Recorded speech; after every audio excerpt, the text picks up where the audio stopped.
আর্জেন্টিনার খেলোয়াড় তোর প্রিয় হলো কেমনে বেঈমান?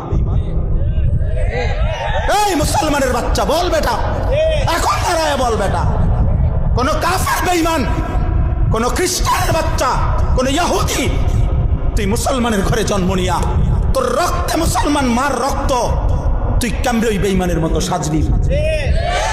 এই বেহায়া বল বেহায়া, তোদের যাদের চুলের কুম বল বেটা, এখন দাঁড়া।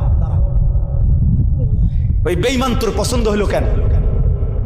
তোর রক্ত ইসলাম নাই বেটা, তোর মা মুসলমান না, তোর বাপ মুসলমান না বেটা, তোর দাদা দাদি মুসলমান না, ওরা সব বোকা, তুই চালাক হয়ে গেছ বেটা, তুমি পণ্ডিত হয়ে গেছ। কোন বেঈমানের অংশগ্রহণ করলাম? কেন সাজলা বেঈমানের মতো? তোমার নবী নাই, তোমার রাসূল নাই, তোমার আল্লাহ নাই, তোমার নবী সাল্লাল্লাহু আলাইহি সাল্লাম চুল রাখে নাই? কথা বলে না কেন? আল্লাহর নবীর চুল ছিল কিনা? নবীজির চুল মোবারক ছিল কিনা? তিনি চুল রাখতেন কিনা? তো তিনি কেমনে সাজলেন? এটা আমার পছন্দ হয় না কেন?